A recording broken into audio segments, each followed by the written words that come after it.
All right, well, I think it's about time to get started with our final session of the day. My name is Emma Alonso. I'm the director of the Free Expression Project at the Center for Democracy and Technology. I am joined by the wonderful Daphne Keller, who's the director of the Stanford Center for... I'm the Director of Intermediary Liability at the Stanford Center for Internet and Society, and no one can remember that title. Daphne Keller, who knows intermediary liability, possibly the best of anyone. We are going to be walking you through what we hope is a very fun, definitely interactive exercise today called You Make the Call, where we ask you to make the actual content moderation decisions through a series of different examples that we've put together to try to help us get into, some of the really difficult challenges in doing the actual work of content moderation.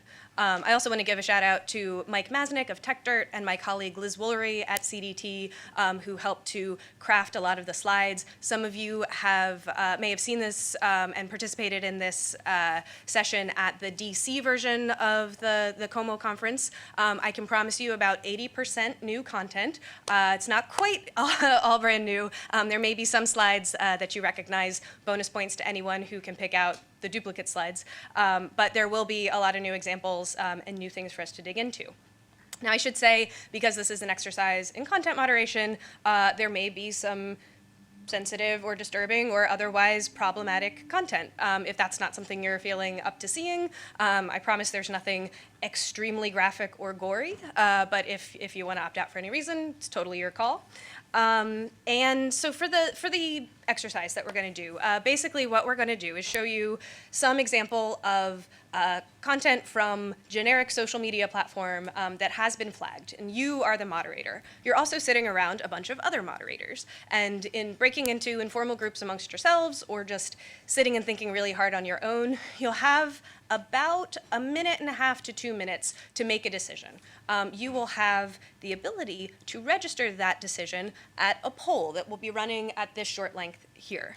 In case folks can't read it, it's etc.ch/MBQV. I don't know if case sensitive, so capital B, just to be safe. Again, that's And it's way more fun if you all do it. So yes. Go do it. Yeah.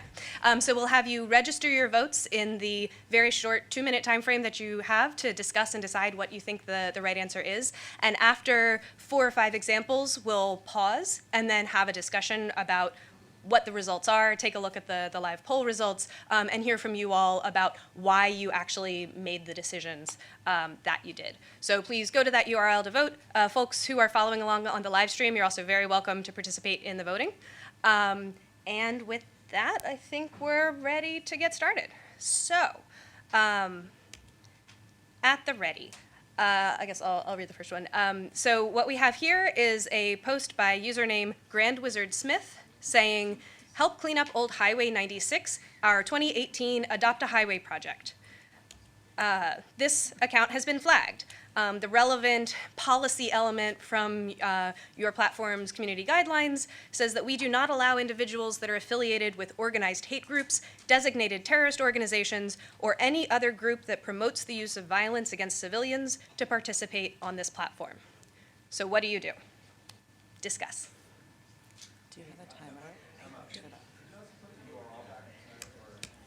There you go.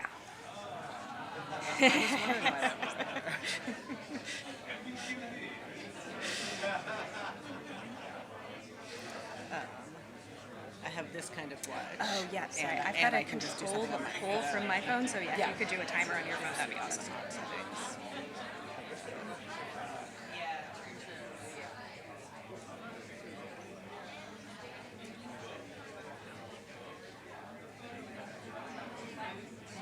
We can actually see the votes coming in as they come in. Oh, that's exciting.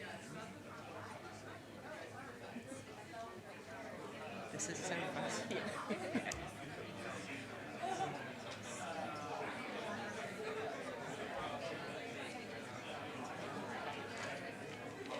Yeah, I guess we can give them like a 15-second warning or something, like cast your vote now.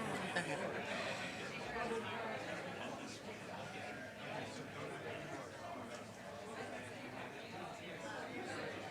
This is good, people are talking.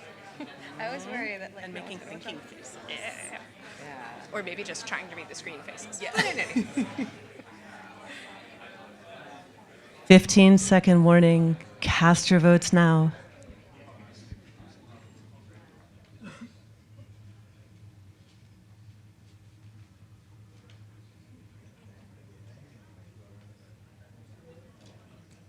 All right.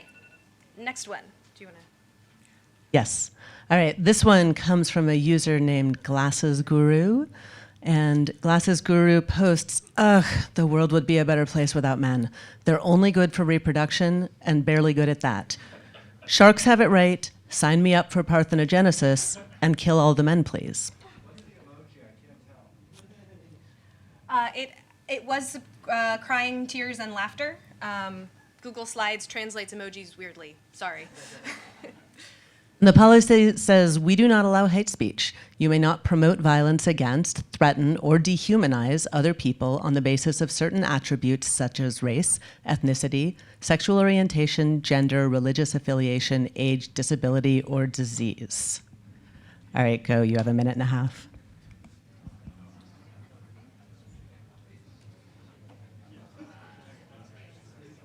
And it should be the same link for the poll, just the question should update as you go. So hopefully that's happened.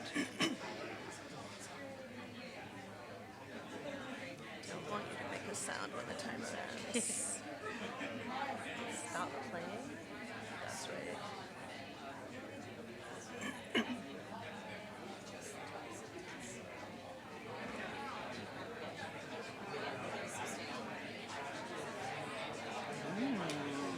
Oh, I forgot to explain what the rules were, or the Oh, right. choices were. But I guess, like, add a warning and escalate to your manager. Hopefully self-explanatory. With this crew, probably, people. Yeah.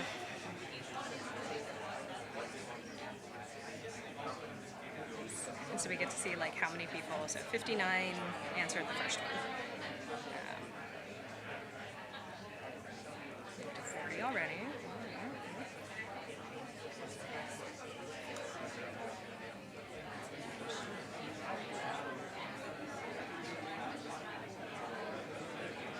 15 seconds.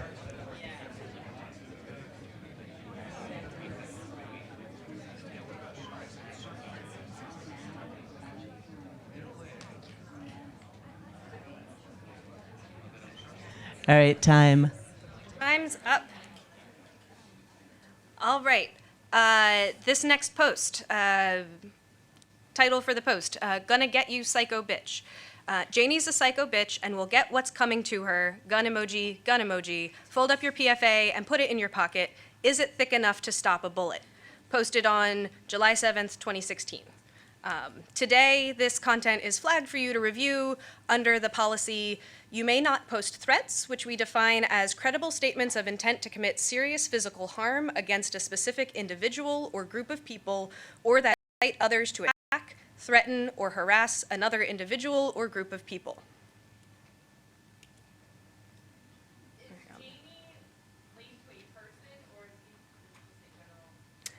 There's no hyperlink on the name Janie. No. Do you know what a PFA is? Good question. I had to look it up.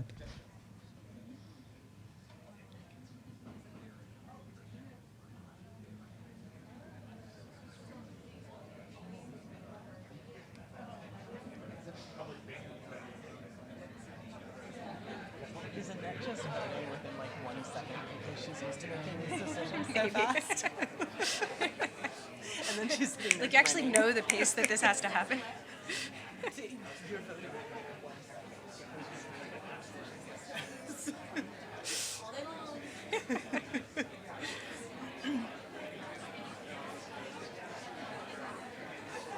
Yeah, the real world mod of this is that, like, your potential for raises or annual bonus changes a little bit. So I say, I do remember this one. And do you know why I remember this one? Because I have to say gun emoji. Gun emoji, gun emoji. I thought of you, in fact. What? I thought of you when I Yeah, saw the gun because emojis. 15 seconds. That's my favorite. Yeah.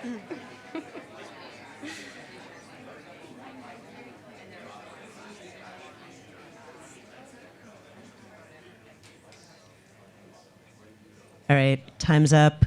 And I know time seems tight, but the people who do this for a living are doing it in like 10 seconds per reporting. So, Here's all right, next one from an account Leslie Murphy at Leslie Survivor. New pic, feeling great. Smiley emoticon, hashtag Leslie's breasties. And the policy says you may not post depictions of suggestive nudity or sexually explicit content. All right, make a choice.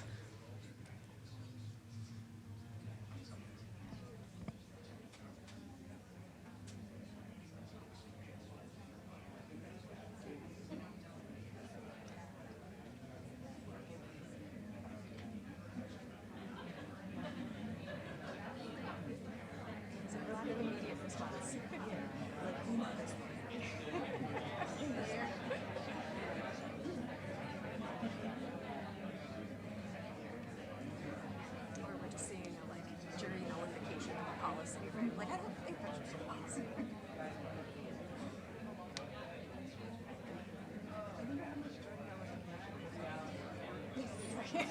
And maybe because of the incentives you described, not much.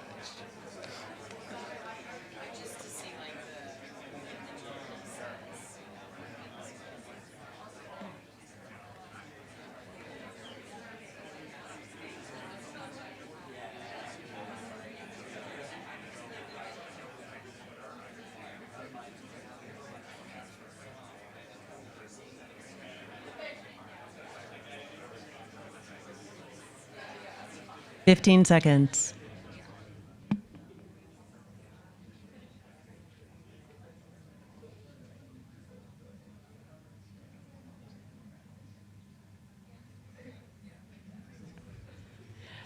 All right, on to the next one.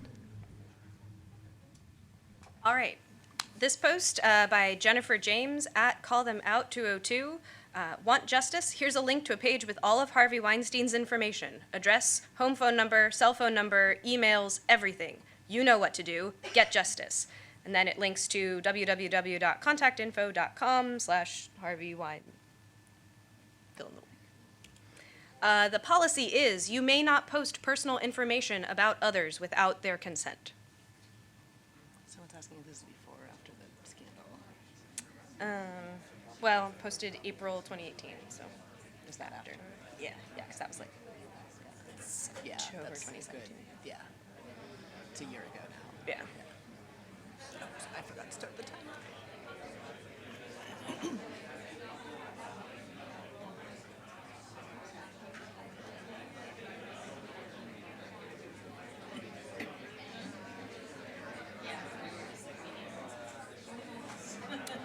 'Interesting.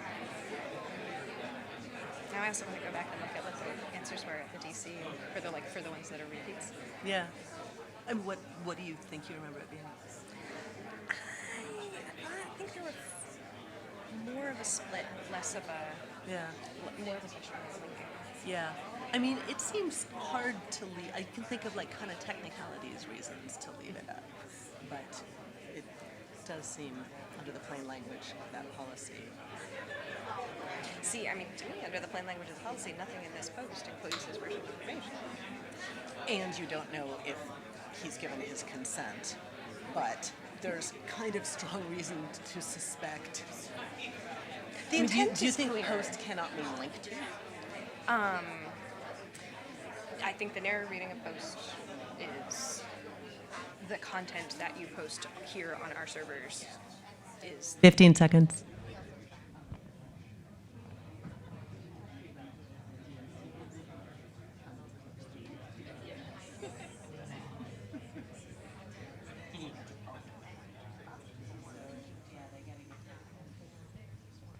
Time's up. time's up. All right.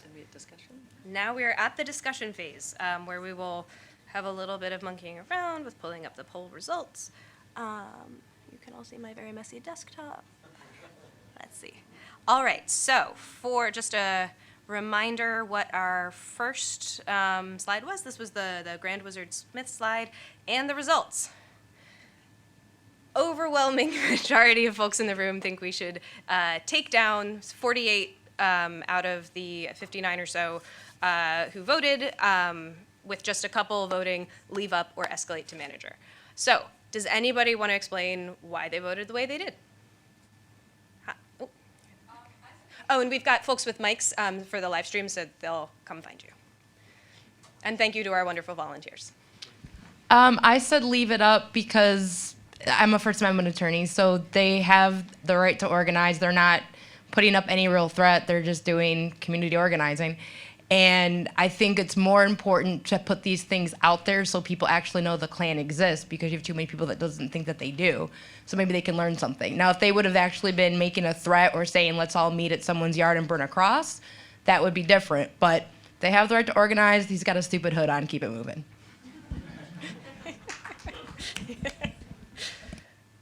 Any other perspectives? What about people who were in the take it down camp? Yeah.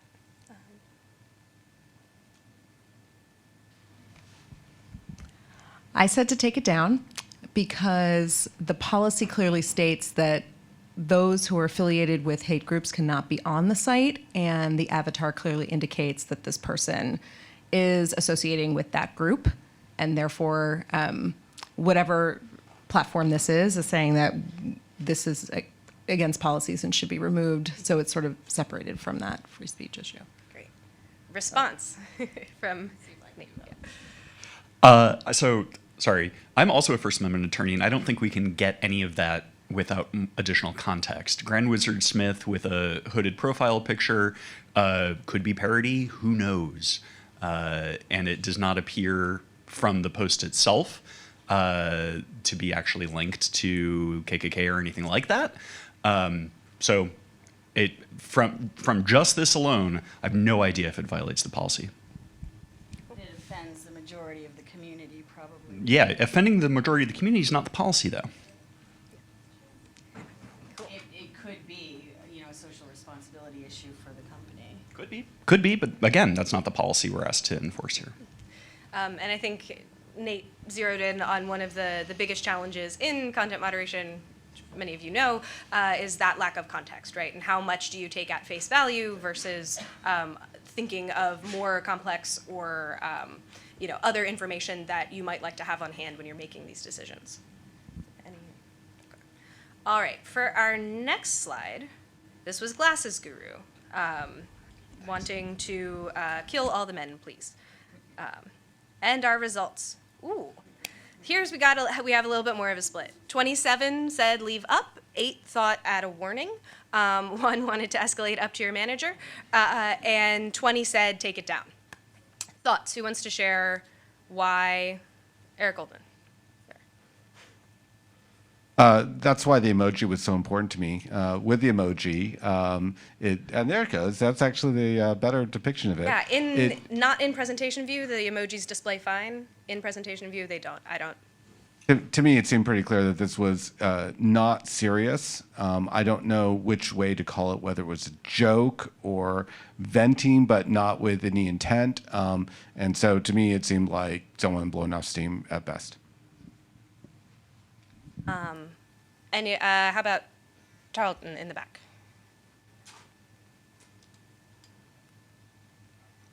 I suggested that it come down. I don't like the policy, but I know we're not allowed to challenge the policy at the moment. But I'm wondering about like the notion that's in Eric's comment about sort of guessing that this is lighthearted, and the comment in the previous about saying, look, we don't know whether this person's actually a member of an organization. I get the gist of it, but it seems like one of the flip ways is to say, what do you expect a platform to know except what you've told them, right? So if I put a hood on in my avatar and I'm not a member of the KKK, it's not unreasonable for a platform to take me at my word. There's a performance of the presentation, and it gets to that question about, have I then offended somebody who really doesn't want to be on a platform with KKK members, even if in fact I'm not? So it seems like here I would say we've set a policy that says let's not threaten people with violence, and kill all the men please is one. So even if I don't feel like a hate speech policy should be neutral to power, which I think it should be aware of power, right now that's a threat of violence.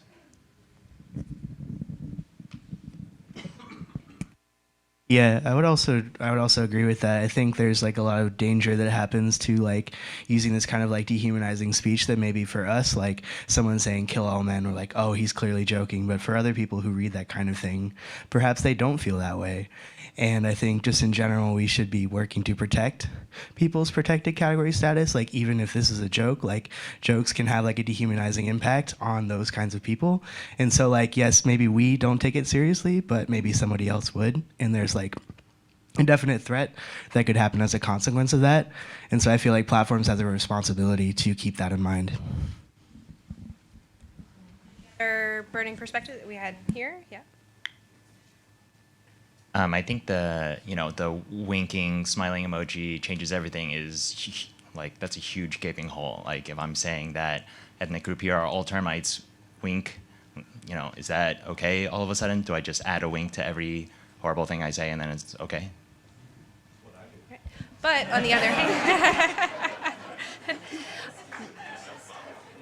other hand, if we take kind of Tarleton's suggestion of platforms taking people at their words, and you include in your post and efforts to indicate that this is parody or this is satire, I think that's one of those difficult lines for a platform to draw. How many winking emojis, or how sparingly do you have to use a winking emoji for it to like really mean something when you do use it? But very much to your point of whatever the policy is, the circumvention of it will, people who are motivated will definitely find ways to do that. Humor a pass, though. Like, Sorry? we never considered humor a pass. If I was saying, like, this joke is about, insert ethnic group other than men or women. Say, well, I said kill all the women or the black people or the Mexicans, but I was only joking. We don't take that as an excuse. We say take it down because it's not okay to talk about killing all Mexicans or blacks or whatever.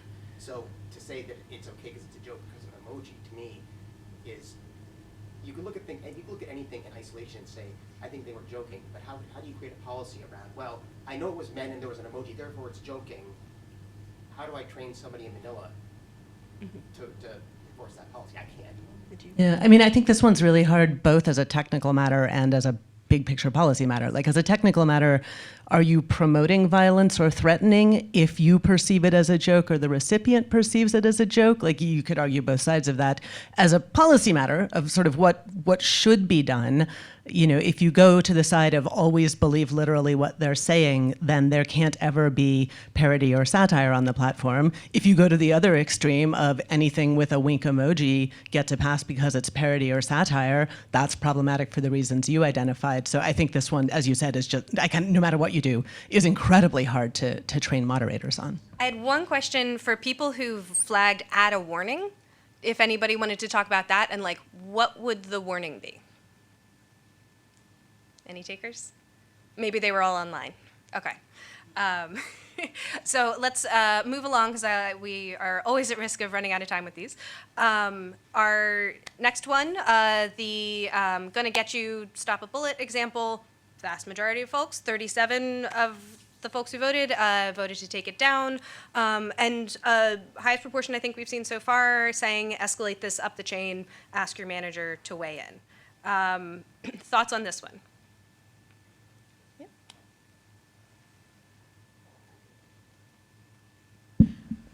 I'm one of the ones that said escalate it to a manager, largely because when I see the gun emojis and I see PFA, which for any non-attorney in the room probably stands for protection from abuse, I see a very specific threat by someone who probably has a PFA taken out against him. I actually want this to stay up, and I want the appropriate law enforcement authorities to be notified. I see some nodding heads in the room, possibly from people who are actively engaged in making this kind of decision every day. I'd want to copy and paste this into Google and see if it's a song. And what you actually might find out if you copy and paste this into Google is that this is one of the comments that was at under consideration in the Supreme Court case Alanis versus U.S., the case about where the Supreme Court was considering what amounts to a true threat against an individual. And the part of the fact pattern there was that Mr. Alanis had posted this on his social media page. It was about his estranged wife, but she was not able to view these posts, but other people were telling her that they were there. One other dynamic here that was a little bit subtle, this was posted in 2016. And the content review today is happening today, right? 2018. Did that come up for anybody in considering this at all? Or was the font size too small? No, you said it. Does that change anybody's view or affect things in any way? My leading question. No. Ah.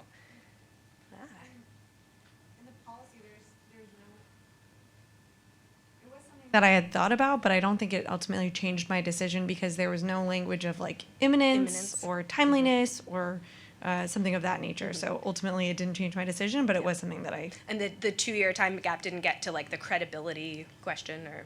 Well, I think it gets to the question of credibility, but it doesn't necessarily flip the Decide, switch either yeah. way. Cool. Any other burning thoughts? Okay. Next one. This was our Leslie Murphy post here, and vast majority of people said leave it up. What first? Does anybody know who Leslie Murphy is, or was there like external information that helped influence your decision? No one? Okay, so she in fact is a reality TV star who, as you may have picked up, underwent a double mastectomy. So she has advocated, she has been very public about getting the test for the BCRA gene that indicates a likelihood to develop breast cancer. So she underwent a prophylactic double mastectomy and has been writing very publicly about it, including under the hashtag Leslie's Breasties. So this is her sort of public, and she's actually way more thoughtful in her Instagram posts associated, like that go along with these pictures than the really short clip we had here. But yeah, so this is a woman who's undergone a double mastectomy and is displaying pictures there.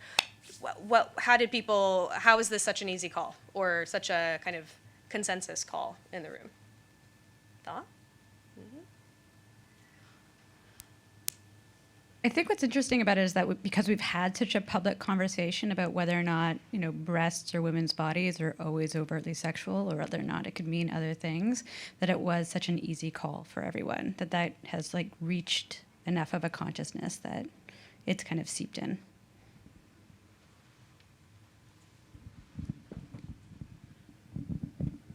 I wonder if this one is such an easy call because of the cultural bias in the room, because we're all college educated, I imagine, because we're all here at an elite university in New York City and we all come from elite backgrounds. Many of us are lawyers and that kind of thing. And so from that cultural bias, I am completely unoffended by this post in any sort of way, as opposed to some of the others where I had to say leave it up, but I am offended by it. So I wonder if that's part of what makes an easy call, and if we had a more diverse or more subset of the American public at large, it wouldn't be such an easy situation.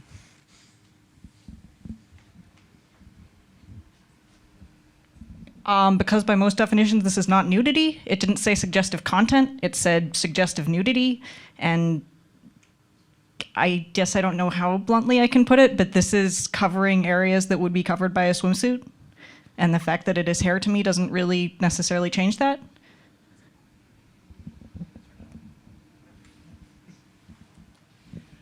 So I would agree with all of that. I was not familiar with her and her story, but because it's at Leslie Survivor, it just seemed like such a clear breast cancer survivorship message. And that message just, to me, came through loud and clear, and it didn't seem to go into the area covered by the policy at all. That one to me raises a really interesting question about whether the moderators can see the avatar and the identity of the person who posted it. My understanding, I put this in as a question when Peter Stern was up here, but I didn't get the answer, is that Facebook moderators don't see the identity of the avatar because they want to sort of assess the statement on its face, and YouTube and Twitter moderators do because they think the identity of the speaker can make a difference to the communication. So this is a really, if I'm right about Facebook, and Peter might not be here to answer that, this is a really interesting example where the identity of the speaker really helps you understand what's going on.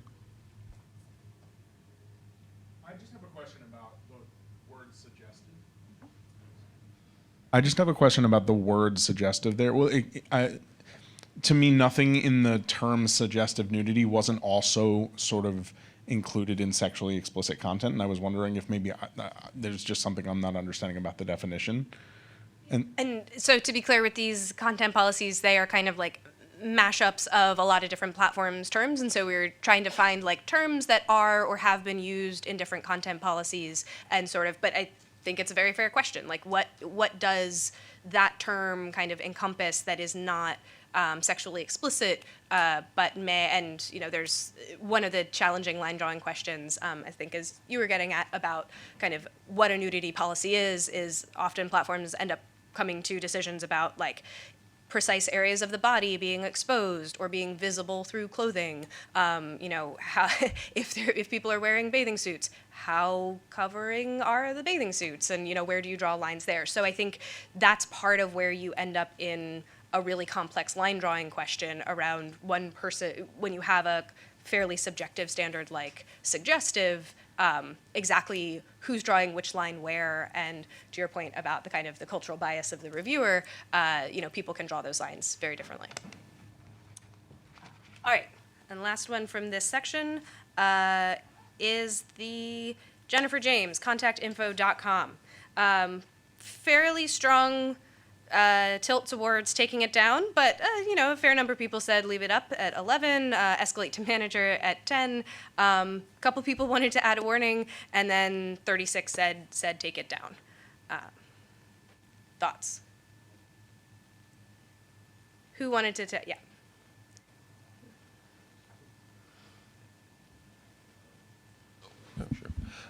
So I was putting myself in the position of the moderator, and I was like, I don't personally want to be responsible for taking this down because I want him to suffer. But so I was like, I'll escalate this to my manager because it probably does violate the policy. But like, I'm not taking this But down. burden shifting, yeah. Yeah. It's like the jury nullification thing. Other thoughts? Who thought take it down?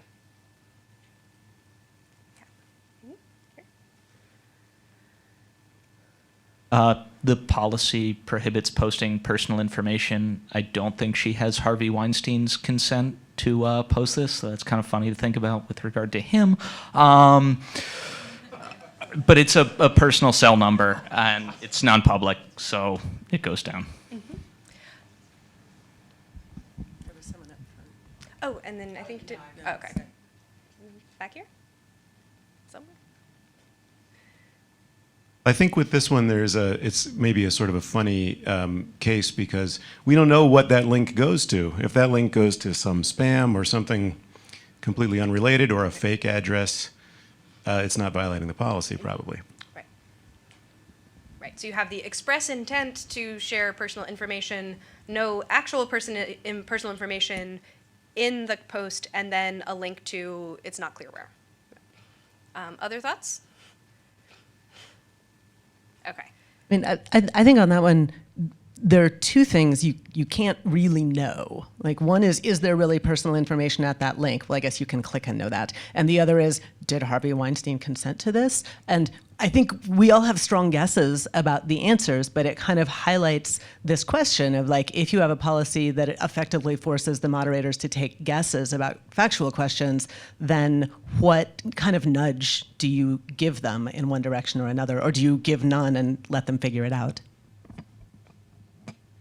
How much easier is it to make that kind of call when it's somebody like Harvey Weinstein versus a person you've never heard of posting about another person you've never heard of?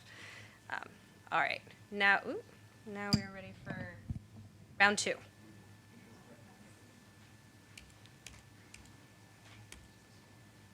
All right. Good. Oh, yep, we'll get the poll link will come back up after. So this is posted by Global Center for Nonviolence. There's Arabic at the top of the post that I will not try to pronounce. Reshared by you, Victory in Duma, is the title of a video, and at the bottom of the video a caption, "A victorious day today outside Damascus in Duma, Syria," and the thumbnail appears to be a number of bodies in a mass grave. This is flagged, and the relevant policy says, you may not post content that threatens or promotes terrorist acts or encourages, glorifies, incites, or calls for violence or physical harm against an individual or a group of people. And your link for voting again.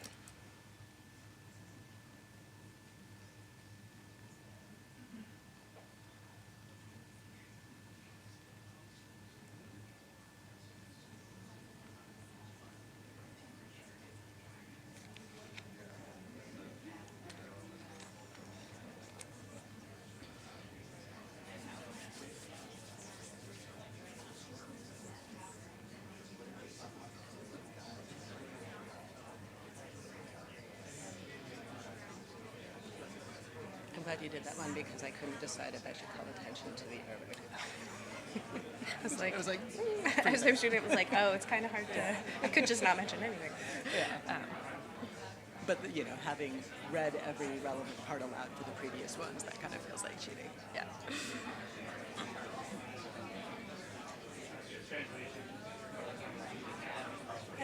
Oh, is he using Google Translate and taking a picture of it? He might be.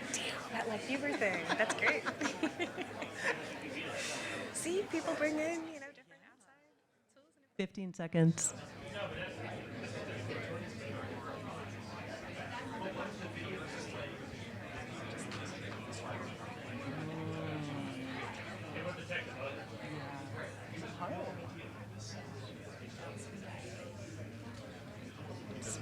All right, time. All right, time's up. Next. Should I take this one? Yeah. I'll just say that last one was the one that most justified the trigger warning to me. Like, it's all uphill, relatively speaking, from here. So this one is the Books and Brews bookstore has posted a picture of the cover of Cecile Richards' book that says, "Join us." Sorry, the following is a sponsored event that may interest you. Join us. Book Talk with Cecile Richard, President of Planned Parenthood Federation of America, October 29th, 7 p.m., 1749 Main Street. This is a paid advertisement. And the policy says, any advertiser running election or issue ads must label their ads as such and ensure that their FEC registration number is clearly visible on the ad.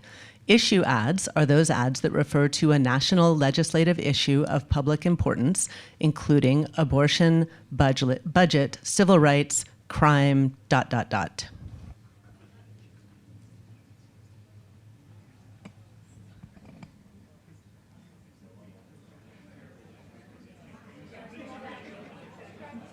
we got some more in under the wire for the Green Juma one. 46 total, very small.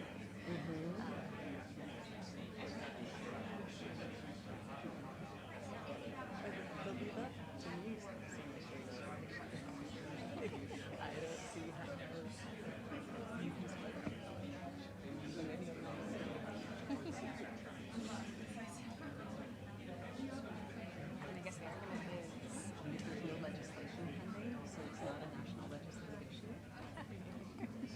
Or just like Cecile Richards is writing about her life in a memoir. It's not necessarily about abortion policy. But the ad refers to identifies her as president. Yeah, I guess it doesn't. Interesting. Yeah. Private citizen Cecile Richards. Yeah. In which case, you have to decide if you think the name Cecile Richard refers to abortion. 15 seconds.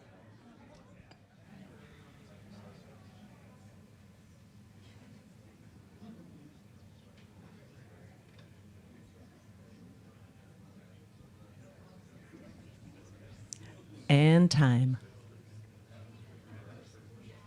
All right.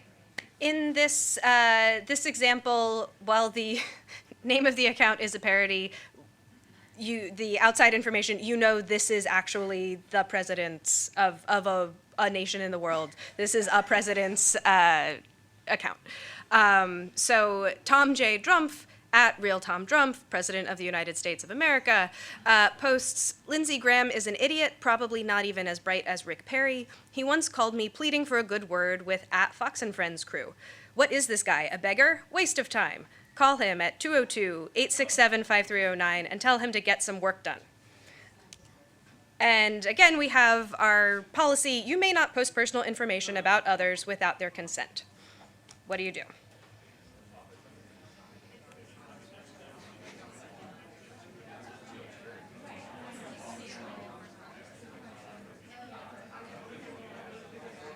Yes, this is a pretty fun tool because you basically, what's it called? Called Direct Poll. And so you have your list of questions and you move from question to question, so it's the same link and different ones are live at different points. Yeah, it's awesome. It's perfect. And it's like, it has worked well the times I've used it, Which is like such a special thing. The first time we were doing this, it was like all of the contingency plans for like if the polling doesn't work, if the,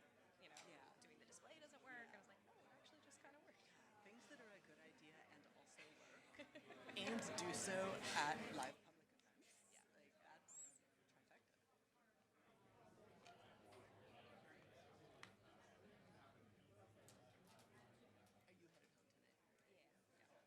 7:40 regional. So I need to figure out who's still here so I can have some good dinner. yeah.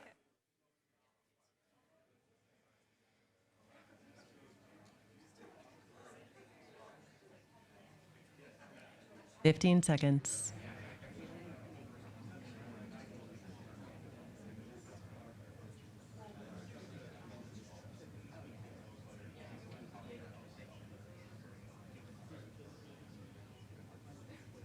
And time. And now, our final example. All right, an account, Real Taylor Swift, posts, GOTV NYC, New Yorkers, it's almost time to vote. Are we missing an emoji there? Yeah. Okay. I think it's Mystery emoji. ballot box, maybe? Yeah. Remember, you must have a New York driver's license in order to vote. Ballot box or car and license emoji. And you gotta vote in person for it to count.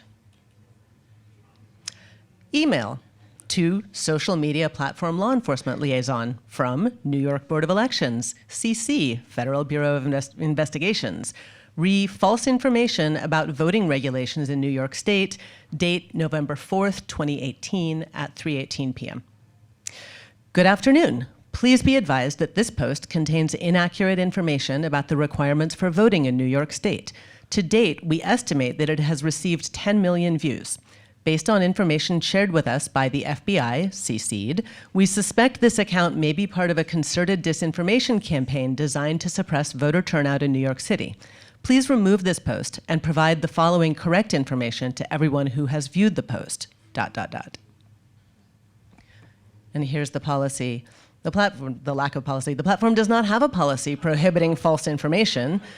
It has never issued a correction or notification to users about misleading posts. All right, what do you do?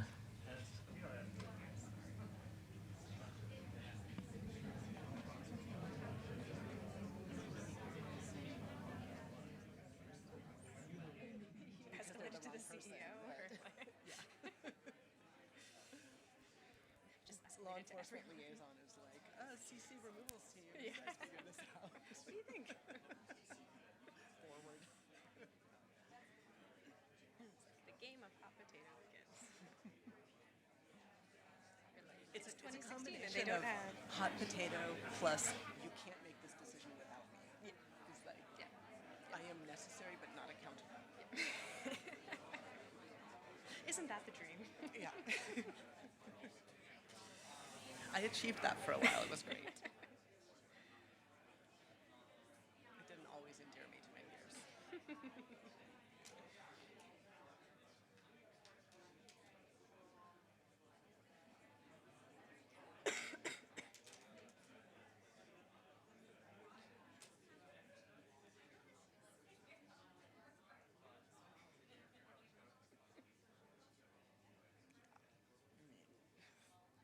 15 seconds. Can you put the mic up again? Oh, yeah, sorry. I don't need to use the microphone. They get an extra 5 seconds for you.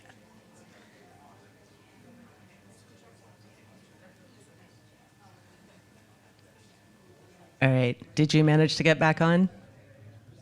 Okay. Time's up. Time's up. Okay. Excellent. So now, time for discussion of our somewhat more complex set of examples. So, first one. This was the Global Center for Nonviolence Victory in Duma video post. And a pretty close split, and many fewer votes, I think, than in previous rounds. So 15 said leave up, 7 said add a warning, 12 escalate to your manager, and 12 take it down. Thoughts? Anyone want to volunteer? Who said leave it up? 15 of you said leave it up. Oh, sure.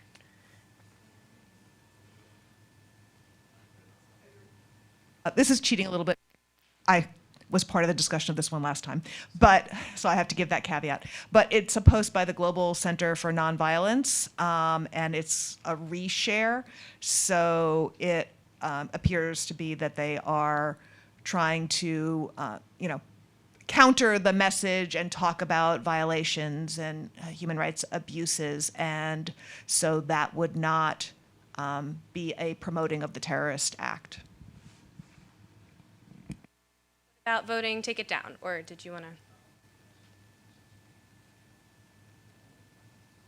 I chose to escalate it. One, I didn't know what the script above it was, and I don't know who this. Yes, they say they're the Global Center for Nonviolence, but there are lots of groups that call themselves things that they aren't.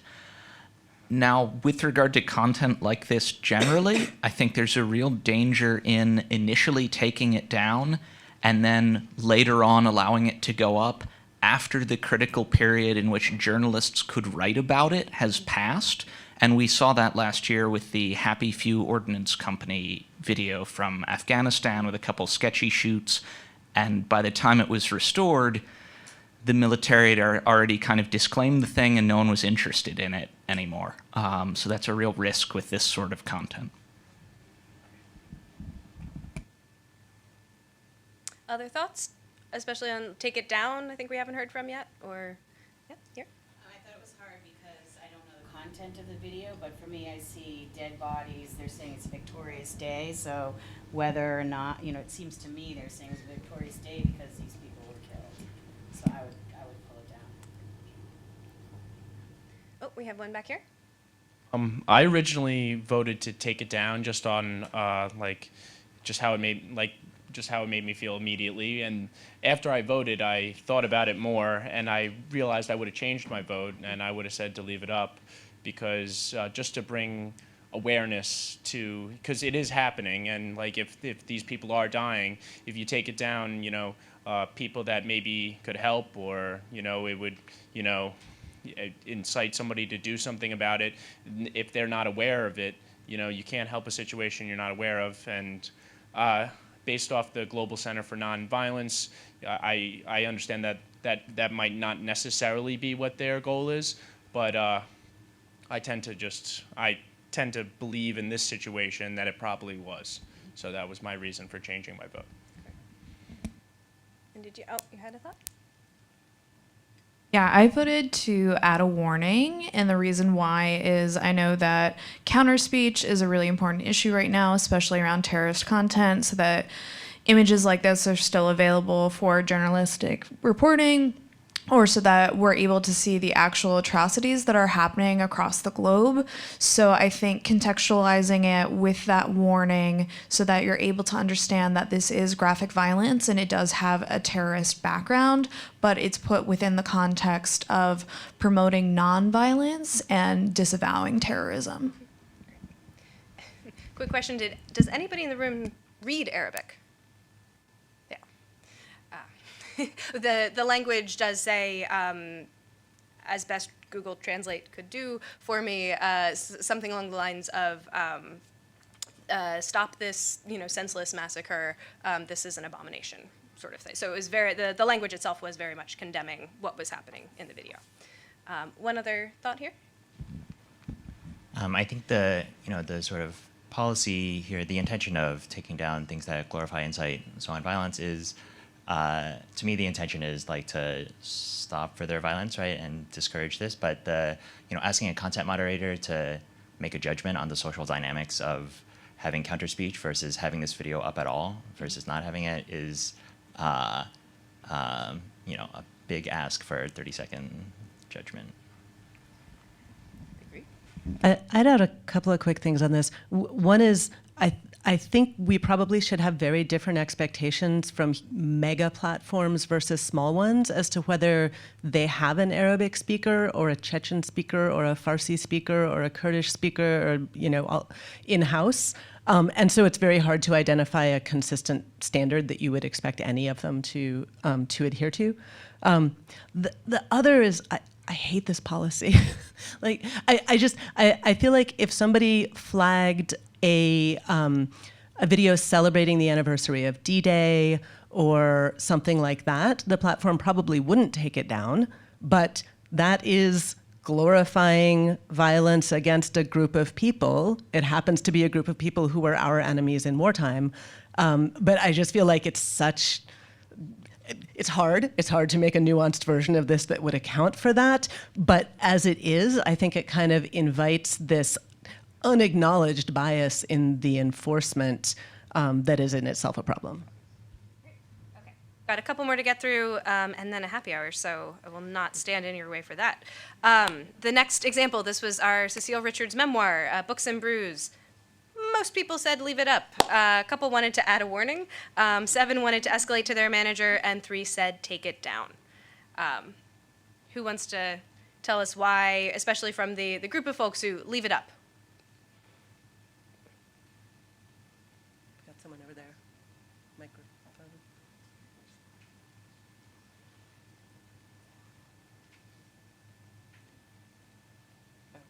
Who is volunteering? Somebody was raising.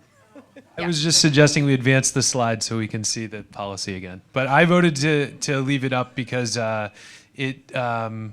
while being the president of Planned Parenthood indicates that a person might have a view, this isn't in any way an issue promotion ad, and so it wasn't that controversial to me. Other perspectives?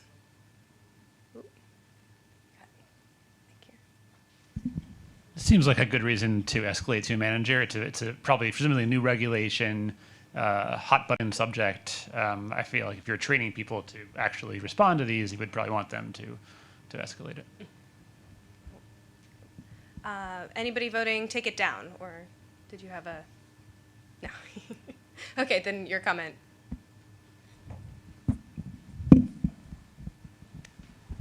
Yeah, I also thought this was fine. There's like a little level of indirection. It's like, come hear me talk about my book. And it's not directly advocating, though I didn't read the cover of the book that closely. I would also like to say, as a bias check, if this was the president of the NRA, do you feel the same way promoting their book?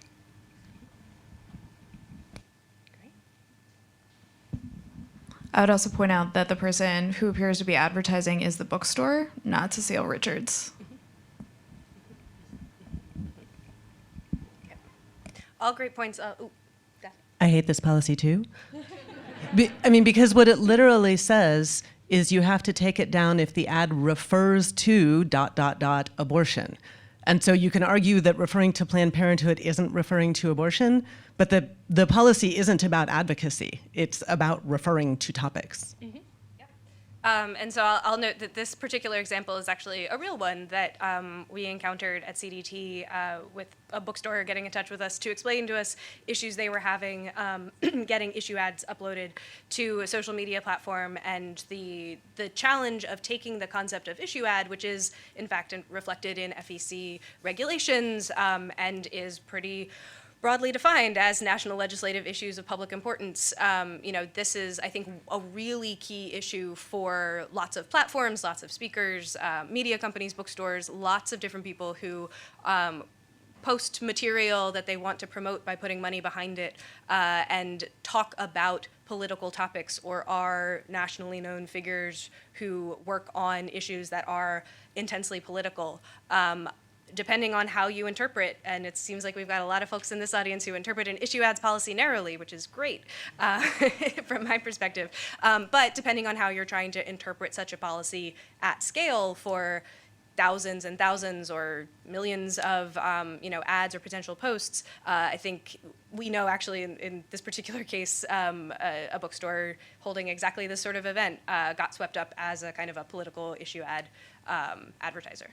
It's also fine to interpret the policy narrowly as long as it's your discretionary policy. If this is a legal mandate and you're in trouble if you get it wrong and leave the wrong thing up, then ambiguity in wording or bad wording becomes much more consequential, and the incentive to err on the side of takedown is very strong. All right. We've got our results from another riff from the headlines of a couple years ago, examples where President Trump did, in fact, not online, but at a rally, give out Lindsey Graham's phone number and encourage people to call him and tell him to get back to work, and mocked him for having asked for a good word with Fox and Friends. So all of the details there are actually true, except for the phone number. And it looks like we have a lot of people who would like to escalate this to their managers, or leave it up, or a fair number who want to take it down. Who, for the escalators, what were you, yes, up here? Oh, Mike here? I was to say, I can be loud, kid. I would say that this one should be escalated. Actually, because you're not really sure. I mean, from a free speech aspect, I'm like, post it. But in this instance, we don't know if that telephone number is real. We don't know. I mean, some people may not even know who Lindsey Graham is. So I think that there should be a little more research done to check and see if this information is actually legitimate. And we also know that sometimes just because something says it's not a parody account doesn't mean it's so. So there just needs to be a little more investigation.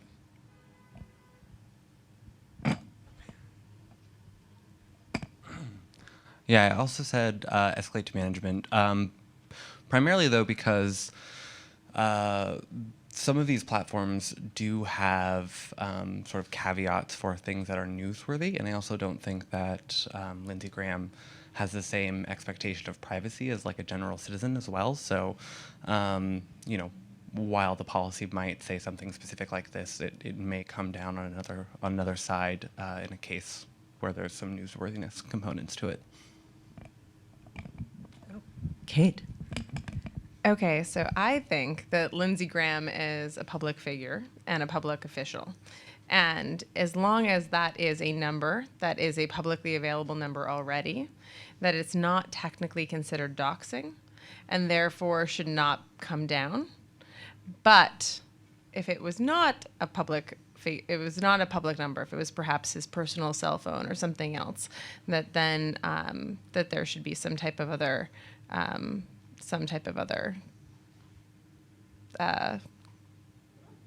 decision. I don't know.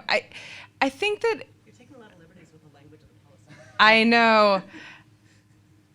Well, it's personal information. So that's the thing. Is it what counts as personal information of a public figure? So if a public figure, is it personal information of a public figure to state their public title? Like, is that personal information? Is it personal information of a public figure that is a government official to state their public phone number or their public, like, government address? I don't know that that counts as personal information. Got an enthusiastic hand back here. Oh, we got a bunch of hands. This is great. Yep. I'm going to hand the mic control back to the real mic control people. Typically, I would want to escalate any situation where there's a phone number, for example, or an email address, simply because even if it's not Lindsey Graham's personal phone number, it can be somebody else's, and that can pose a whole different set of problems. Now, it may be, I mean, in this case, it's clearly a fake number, so if that were the original content of it, then I think that might be different. But also, you'd want to have the time to look up whether that's a publicly known phone number, definitely, before making, and if it's not, figure out how to respond so that you're not ruining somebody else's day or life. I think maybe one more back there. So quickly, I agree that there probably should be a public figure exception, but there wasn't one in this policy. And also using little DC Insider that doesn't have a 224 or 225 or whatever exchange. So I would actually presume that that's not his office phone number, and so counts as personal information, and presumably without his consent. Okay, well, last one here, and then we'll get to our final example. This seems like a spat between two powerful men who could bring ruin upon my social media company. So I want to escalate this and have as little to do with it as possible. A very realistic answer. Yes. Okay, our final example. Taylor Swift, Get Out the Vote. Lots of folks want to escalate this one. And then, yeah, 3 times as many people want to escalate as leave up or take down and issue a correction. And just the fewest people of all want to just take it down. And 6 said add a warning. So this is our complex scenario where real Taylor Swift, get out the vote. But somebody claiming to be from the New York Board of Elections is letting you know this is totally wrong. Thoughts? Angel?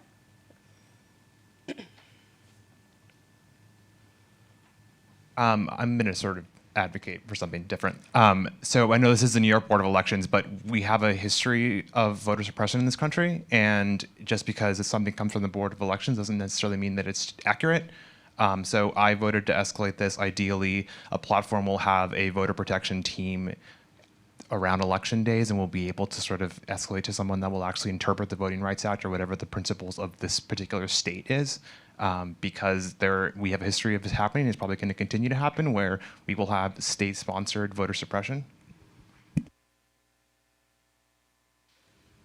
I also think there's concern over this policy, especially when it comes to elections. There's concern that accounts could come together to put out false information. So by not having a ban on false election information, you could potentially have significant effects. So escalating to the manager could result in a review of the policy and potentially take down postings that could have a systematic change in elections through false information.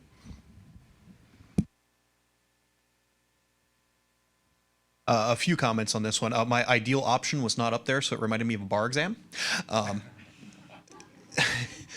My first thought when I read this, was, especially with the lack of a policy, was Section 230 and intermediate liability.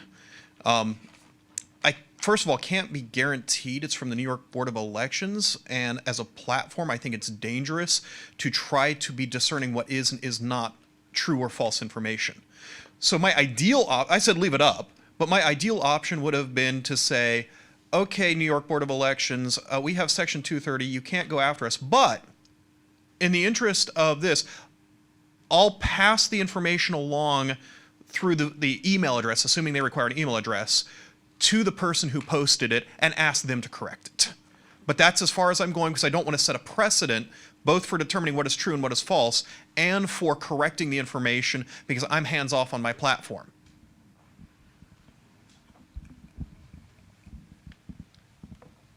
If there's someone that's taken the time to email and claiming they're from the Board of Elections, my company doesn't have a policy that I can point to if something goes wrong.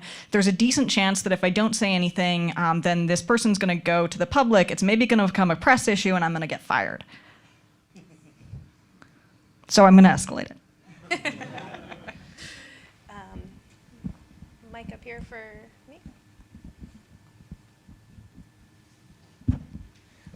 If I lead policy at a company and one of my moderators responds to something from the government without escalating it to me, I'm going to be furious. So I chose escalate. This is the only one that I chose escalate for. So let's say you are in fact the social media platform law enforcement liaison, right? Like you're who the escalation comes to. Then what do you do? To put you on the spot.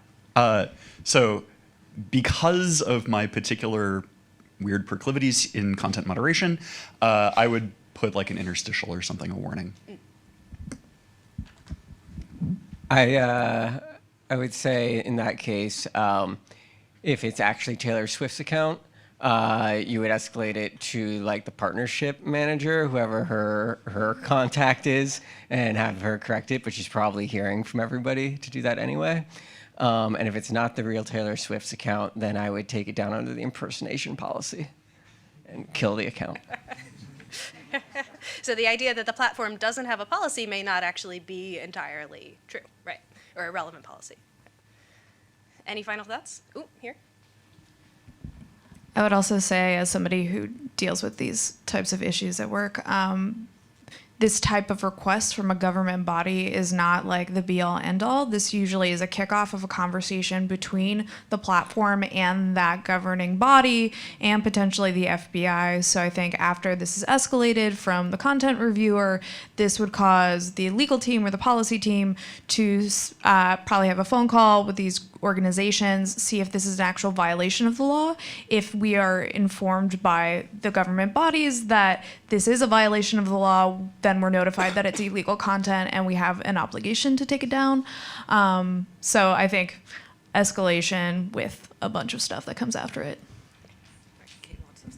Okay, great. We are over time. Thank you all so much for participating in this exercise. The whole point of it was to show that these are really complex questions and there's often not one right obvious answer, and you demonstrated that very well. This is probably the most informed about content moderation group of people that we've ever done this exercise with, and the commentary reflected that. So thank you all so much. And before we hand off, I just want to make one quick plug, which is that OTI today released some standards and best practices on transparency around content takedowns. And I think this exercise illustrates why we really need that. And they've done a great job of laying out how to do it. It's a very important development. So Hear more thank you, about OTI. that, talk to Spandy and Sharon sitting right there. Guys, thank you so much. This is awesome. And I think that this is kind of one of the most valuable lessons in the content moderation conference. It's really fun to listen to the panels, to hear about the history, to hear about the current policy, to hear about the criticism from journalists and everyone else. But this is kind of this unique moment where you get to kind of put yourself in the shoes of how difficult a problem that we as a kind of community, global community, are facing in trying to decide how to create good and better policies on this topic. Thank you for coming today. This has been, I think, a really wonderful day with lots of great speakers and lots of great panelists. And I hope that you have gotten to meet some new people and have some new viewpoints. And please go and enjoy the reception outside. Thank you so much.